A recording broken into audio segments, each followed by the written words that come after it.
Today we're making homemade guacamole. Now the great thing about this guacamole is that it is a super simple recipe. So simple that you can do it whether you decide to make it creamy like we're going to make it or make it chunky, and it is one of the best tasting guacamoles you'll ever have. Let's get started.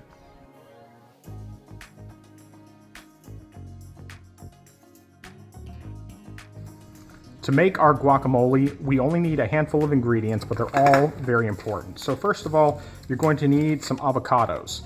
I grabbed a 3-pack of avocados. I've already checked they are completely softened properly. The way you can easily tell if an avocado is properly ripe, of course there's the feel, obviously it needs to be a little bit soft to the touch. When you squeeze it, it should be a little bit soft. But the other thing you can do is, you'll notice the stem here. Now, if it doesn't have a stem, you probably are not going to want to mess with it because you have a much better chance of it being oxidized on the inside, getting brown and all that. But the way you can tell if it's properly good to go is you just look on the inside. You remove the stem, and then you can tell if it's brown in there, it's going to be brown on the inside. If not, it's going to be green. But of course, if you're checking them, you can put the stem back in. It will be just fine. I definitely recommend, if you are planning ahead to make guacamole and you can't find any softened ones when you're at the market, just get them all ahead of time when they're still hard. Usually within a day or two, they'll be soft enough that you can actually use them. And they don't have to be completely soft, but you just want them to be just a little bit soft to the touch. Just enough to where, like, if you squeeze it, you feel like, oh yeah, that definitely has some give to it. All right, and then other ingredients we're going to need. So you're going to need some cloves of garlic. I have about 5 of them here. You could do as few as 1 depending on your taste for garlic.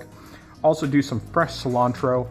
Once again, this is an optional ingredient, of course, but I do them stems and all because we're going to get those finely chopped up in our food processor.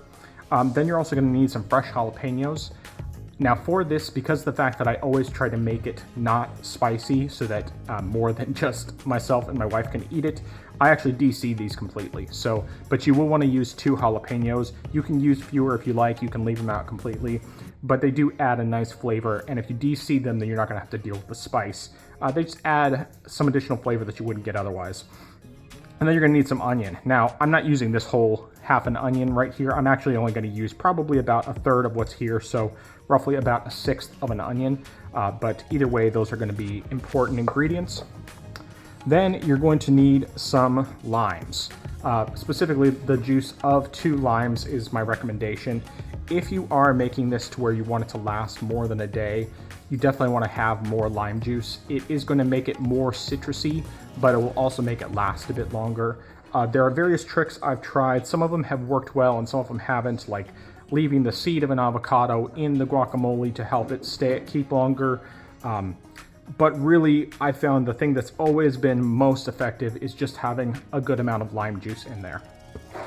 Additionally, we're also going to add just a tiny bit of ground cumin. It's really just going to be a little dash. So even though I have very little left in this container, actually I have another full container, it's going to be more than enough because we really just need a dash of it. And then you'll add some salt to taste. I'm only probably going to add just a couple of sprinkles, but either way, it's going to be really, really good. So one thing I will note, I am making this in a food processor because of the purpose that I like to have my guacamole super smooth. I mean, I love it chunky as well, but not everybody likes it that way, and I know that my whole family will eat it if it's creamy versus if it's chunky. So you can, of course, do this completely by hand. You don't have to do it in the food processor like I'm going to, but trust me, doing it in the food processor, you'll get like a super smooth, creamy, and delicious guacamole. So let's go ahead and get all of our ingredients prepared, which basically is just going to be getting our onions and our jalapenos prepared, and we'll get those started, and then of course also do the avocados after that. All right, so to get this guacamole started, we're going to first take care of our jalapenos. So we'll cut off those stems.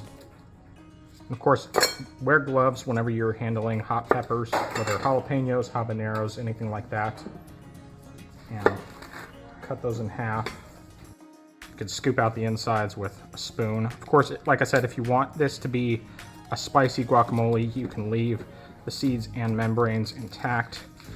But for the average person, who doesn't like the spice, it's probably better to just take them out.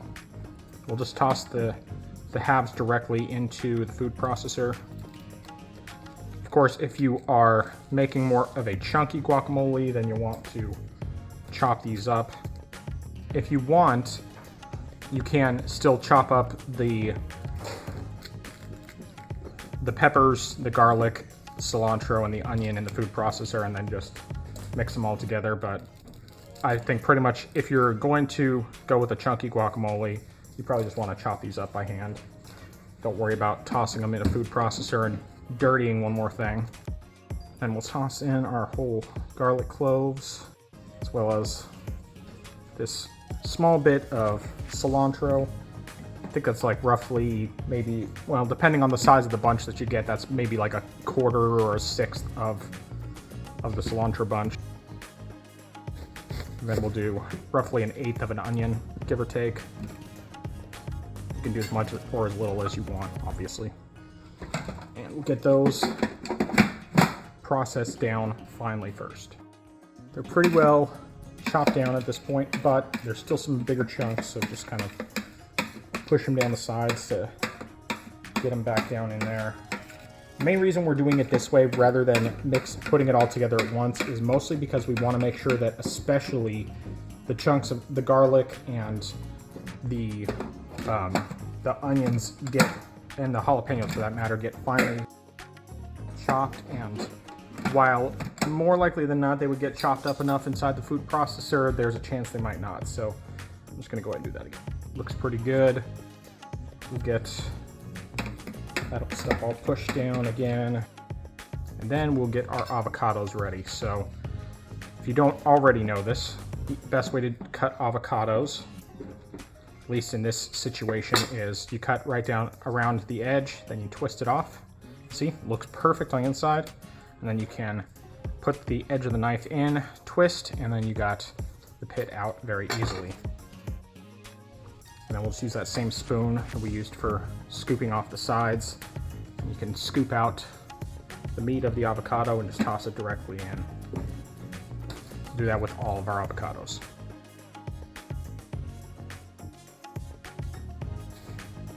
It's a good idea to set aside one of your pits so that you can use it, because it does seem to help a bit with keeping the guacamole from browning. And then we'll get our limes ready. So trick, if you didn't already know this, is to get more juice out of the lime, roll it first. I'll add the juice. Try to spread the juice around a bit too on all the avocados, so that way you make sure they all get coated enough to where it will do more to help keep the guacamole from going bad. Then we'll go ahead and add just a dash of cumin and a dash of salt. And we puree. And that looks gorgeous. Kind of push the rest of the cilantro and such back down and stick it back on until it's well blended. And that's it. That is our beautiful, thick, and creamy guacamole.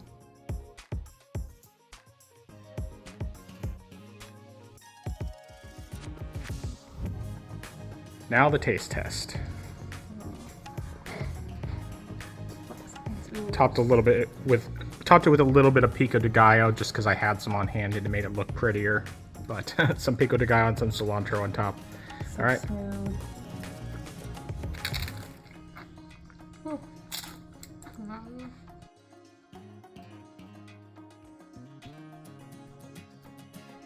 I mean, that is so smooth.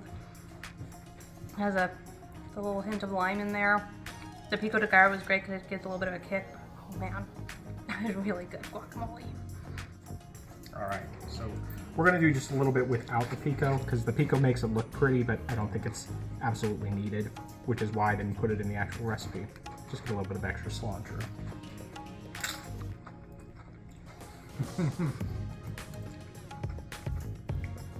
That is so good. There's just so much flavor in there.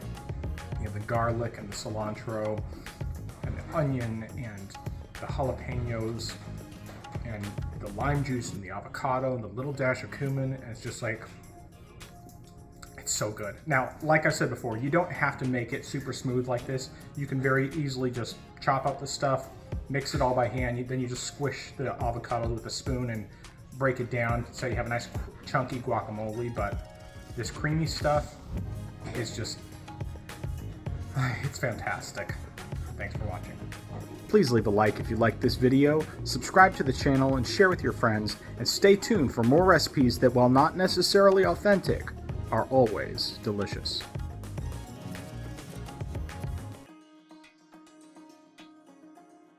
Decide to make it creamy like we're going to make it, or make it chunky, and